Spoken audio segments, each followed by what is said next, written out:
Marks वर्ग संघर्ष में यह बतलाने की कोशिश करते हैं, इसमें दो वर्ग आता है, एक पूंजीपति वर्ग आता है, एक शोषित वर्ग आता है। पूंजीपति और शोषित वर्ग को ही उन्होंने वर्ग संघर्ष में विस्तृत रूप से विवेचन किया है। आइए पहले जान लेते हैं कार्ल मार्क्स का जीवन पर। आइए जान लेते हैं कार्ल मार्क्स के बारे में। इतिहास में कुछ ऐसे व्यक्तित्व होते हैं जो समय की धारा को अपने अनुसार बदल देते हैं। यह कार्ल मार्क्स के बारे में लिखा गया है कि इतिहास में कुछ ऐसे व्यक्तित्व होते हैं जो समय की धारा को अपने अनुसार बदल देते हैं। इस प्रकार के व्यक्ति को इतिहास में युग पुरुष कहा जाता है। कार्ल हाइनरिच मार्क्स वैसे ही एक व्यक्तित्व है जिन्होंने अपने विचारों की लेखनी से समाज में व्यवस्था परिवर्तन का प्रयास किया और इसमें कामयाब भी रहे। कार्ल मार्क्स हाइनरिच तथा हेनरिटा मार्क्स की दूसरी संतान थे, जिनका जन्म 5 मई 1918 को जर्मनी में राइजलैंड प्रांत में ट्रिगर नामक नगर में एक यहूदी परिवार में हुआ था। कार्ल मार्क्स पर सर्वाधिक प्रभाव जर्मन दार्शनिक हीगल तथा फ्रांसीसी दार्शनिक प्रौधो का पड़ा था। मार्क्स क्रांतिकारी साम्यवाद और समाजशास्त्र में विशेषतः ऐतिहासिक भौतिकवाद के जनक माने जाते हैं। ऐसा कहा जाता है कि मार्क्स कोई समाजशास्त्री नहीं थे, किंतु उनके विचारों का अध्ययन समाजशास्त्र में प्रमुखता से किया जाता है तथा उनकी गिनती प्रारंभिक समाजशास्त्रियों में होती है। मार्क्स ने जर्मनी के हीगलवाद, फ्रांस के समाजवाद और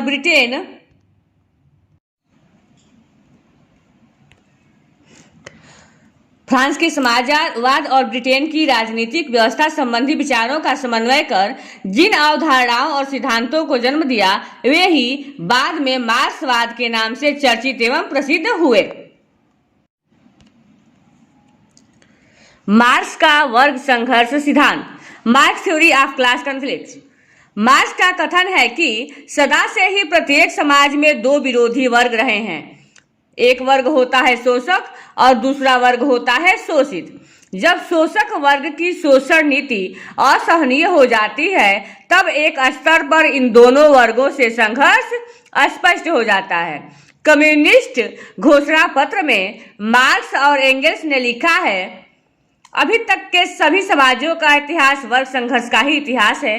स्वतंत्र व्यक्ति तथा दास, कुलीन वर्ग तथा साधारण जनता, सामंत तथा अर्धदास किसान, गिल्ड का स्वामी तथा उसमें कार्य करने वाले कारीगर, संक्षेप में शोषक और शोषित, सदा एक दूसरे के विरोधी होकर कभी प्रत्यक्षतः तो कभी अप्रत्यक्षतः परंतु अनवरत रूप से आपस में संघर्ष करते रहते हैं।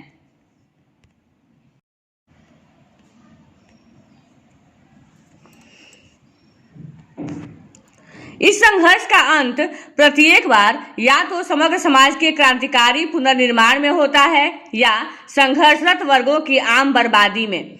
आधुनिक पूंजीवादी समाज, जो कि सामंतवादी समाज के अवशेषों से अंकुरित हुआ है, वर्ग संघर्ष से विमुक्त नहीं है। इसने केवल पुराने के स्थान में नवीन वर्गों को, उत्पीड़न की नई अवस्थाओं को तथा नवीन प्रकार के संघर्षों को जन्म दिया है।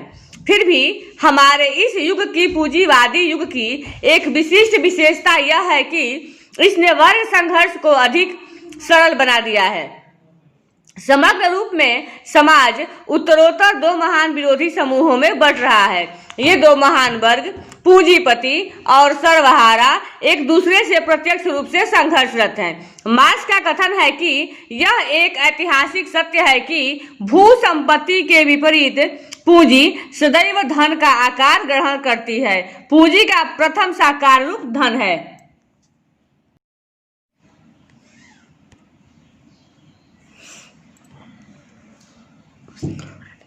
उसके बाद पूंजीपतियों द्वारा उस धन से श्रमिकों के श्रम को उसके वास्तविक मूल्य से कम मूल्यों में खरीद कर और इस प्रकार अतिरिक्त मूल्यों को एकत्रित करके धन को पूंजी में बदल दिया जाता है। इस पूंजी से उन चीजों को खरीद कर जो कि नए उत्पादन में आर्थिक रूप से सहायक होती है और जो कि उत्पादन क्रिया के एक साधन के रूप में उपयोग में लाई जाती है। पूंजीपति लोग श्रमिकों से पूंजियों का एकत्रीकरण करते रहते हैं, या दूसरे शब्दों में कहा जाए तो धन से धन को बढ़ाते रहते हैं। यह पूंजी बढ़ते बढ़ते एक ऐसे जीवित दानव में बदल जाती है जो कि कटु फलदायक और स्वयं बढ़ने वाली होती है और जो श्रमिकों के खून को धीरे धीरे चूसती रहती है। इस प्रकार मार्क्स के अनुसार पूंजी वह धन है जो कि श्रमिकों का शोषण करने के लिए उपयोग में लाया जाता है। इस शोषण से ही वर्ग संघर्ष का बीजारोपण होता है।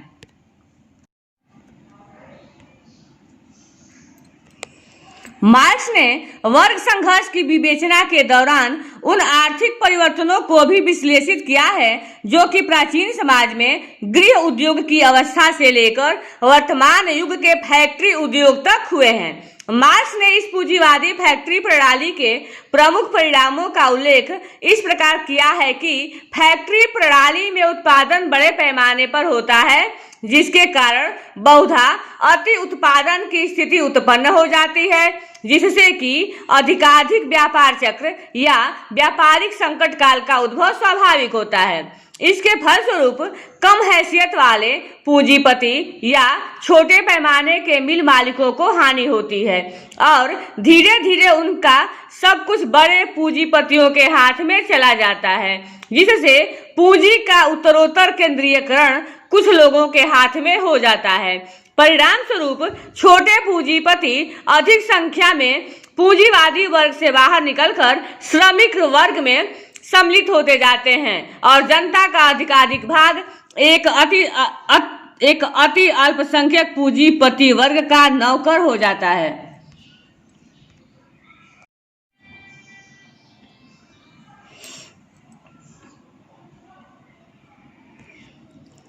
प्रत्येक व्यापारिक संकट काल में पूंजीपति वस्तुओं के मूल्यों में कमी कर देता है, क्योंकि ऐसा करने से अति उत्पादित वस्तुओं का अधिकाधिक बेचना संभव होता है। जब वस्तुओं का मूल्य गिरता है तो मजदूरों को वेतन भी आप से आप कम होता जाता है। मजदूरों को कम वेतन पर अधिक से अधिक काम करना पड़ता है। इससे श्रमिकों की क्रय शक्ति घटती जाती है। वे अपनी प्राथमिक आवश्यकताओं की भी पूर्ति नहीं कर पाते हैं। धन या पूंजी का वास्तविक उत्पादक श्रमिक होता है, परंतु उसे उसका उचित हिस्सा नहीं मिल पाता है। कार्ल मार्क्स के अनुसार यह मनुष्य का मनुष्य द्वारा शोषण है। इसमें श्रमिक वर्ग में असंतोष बढ़ता जाता है, जो कि प्रत्यक्ष या अप्रत्यक्ष तौर पर वर्ग संघर्ष के रूप में प्रकट होता है। मार्क्स ने यह प्रमाणित करने का प्रयास किया है कि आधुनिक पूंजीवादी व्यवस्था में ऐसे कई आंतरिक विरोध क्रियाशील हैं, जिनके कारण पूंजीपति और श्रमिकों के कठोर संघर्ष का और भी तीव्र होना तथा साथ ही पूंजीवाद का विनाश अवश्यंभावी है। पूंजीवाद स्वयं अपने विनाश का बीज उत्पन्न करता है।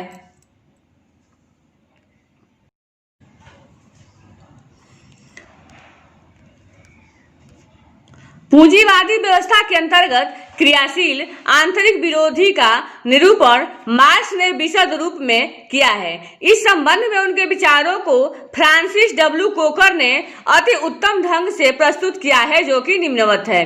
सर्वप्रथम पूंजीवादी उत्पादन के अंतर्गत प्रवृत्ति बड़े पैमाने पर उत्पादन तथा एकाधिकार की ओर है। इस प्रवृत्ति के परिणाम स्वरूप जो भागीदारी संयुक्त पूंजी कंपनी तथा कारपोरेशन के हाथों में इकट्ठी होती रहती है और इस प्रकार छोटे पूंजीपति अधिकाधिक पूंजीपति वर्ग से बाहर निकाल दिए जाते हैं और वे सर्वहारा वर्ग में मिलते जाते हैं।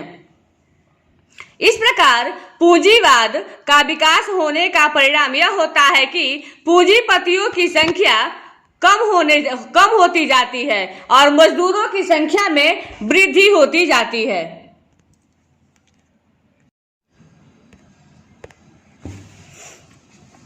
दूसरे पूंजीवादी व्यवस्था के अंतर्गत प्रवृत्ति स्थानीय एकत्रीकरण की ओर है।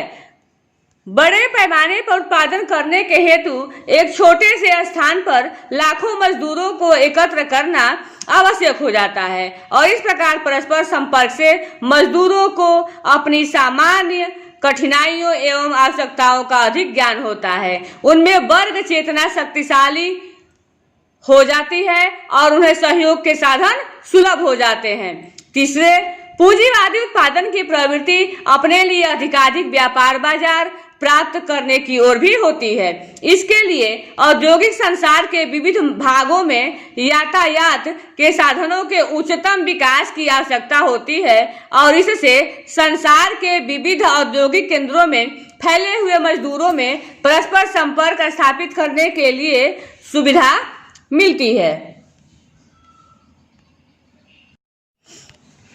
चौथे, पूंजीवादी प्रणाली समय समय पर आर्थिक संकट पैदा करती रहती है। मजदूर ही एक बड़ी संख्या में उपभोक्ता होते हैं और उन्हें केवल उतना ही वेतन मिलता है जितने में वे अपने उत्पादन का एक अत्यंत सीमित भाग ही खरीद सकते हैं। उत्पादित वस्तुएं एकत्र हो जाती हैं और अत्यधिक उत्पादन के कारण आर्थिक संकट पैदा हो जाता है। जो जो पूंजीवाद का विकास होता जाता है त्यों त्यों समय पर उत्पादन होने वाले संकट तीव्रतर होते जाते हैं और उनके कारण पूंजीपतियों का आधिपत्य अधिकाधिक और सुरक्षित होता जाता है और पूंजीपति ऐसे संकटों के निवारण के हेतु विभिन्न उपायों को काम में लाते हैं, जैसे नए बाजारों की प्राप्ति। इन उपायों को अपनाने से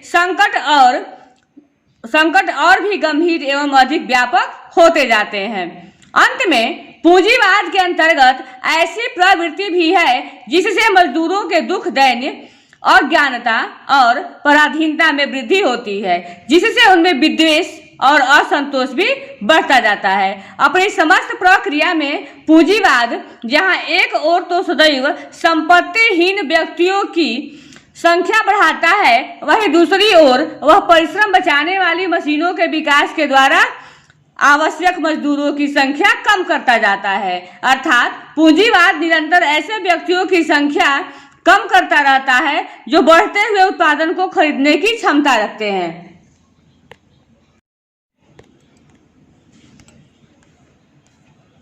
इस प्रकार पूंजीवादी प्रणाली मजदूरों की संख्या बढ़ाती है, उन्हें सुसंगठित समूहों में एकत्र कर देती है, उनमें वर्ग चेतना का प्रादुर्भाव करती है और उनमें परस्पर संपर्क तथा सहयोग स्थापित करने के लिए विश्वव्यापी पैमाने पर यातायात तथा संचार के साधन प्रदान करती है, उनकी क्रय शक्ति को कम करती है और उनका अधिकाधिक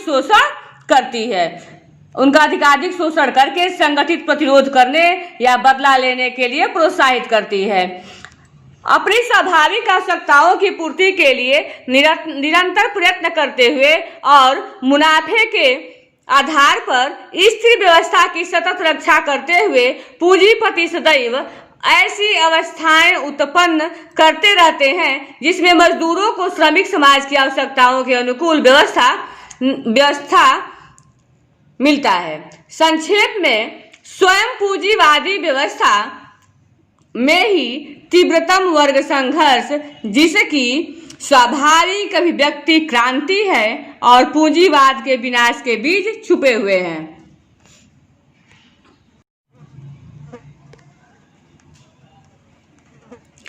इस प्रकार मार्क्स इस निष्कर्ष पर पहुंचते हैं कि पूंजीवादी व्यवस्था में दिन प्रतिदिन श्रमिक वर्ग में निर्धनता, भूखमरी और बेरोजगारी बढ़ती जाएगी और उनकी दशा उत्तरोत्तर दयनीय होती जाएगी। परंतु सहन करने की भी एक सीमा होती है। उस सीमा के बाद श्रमिक या सर्वहारा वर्ग अपनी समस्त जंजीरों को तोड़कर पूंजीपतियों के विरुद्ध विद्रोह करने की भावना लेकर उठ खड़ा होगा ही। यह क्रांति का युग होगा। मार्क्स के अनुसार पुराने समाज के अंत और नए समाज के जन्म के लिए क्रांति नितांत आवश्यक है। अपने स्वार्थों से घिरे हुए पूंजीपति संसदीय नियमों द्वारा अपने एकाधिकार का कभी भी परित्याग नहीं करेंगे, अर्थात शांतिपूर्ण ढंग से उन्हें हटाया नहीं जा सकेगा। उसके लिए तो क्रांति ही एक सामान्य उपाय है। इस क्रांति का परिणाम होगा पूंजीवादी वर्ग या शोषक वर्ग का विनाश और सर्वहारा वर्ग के अधिनायकत्व की सर्वहारा वर्ग के नायकत्व की स्थापना। कम्युनिस्ट घोषणा पत्र में मार्क्स ने लिखा है, पूंजीपतियों के साथ संघर्ष के दौरान अपनी परिस्थितियों से विवश होकर सर्वहारा अपने को एक वर्ग के रूप में संगठित करने को बाध्य होगा। एक क्रांति के द्वारा वह अपने को शासक वर्ग बनाता है और इस प्रकार उत्पादन की पुरानी अवस्थाओं को बलपूर्वक निकाल फेंकता है।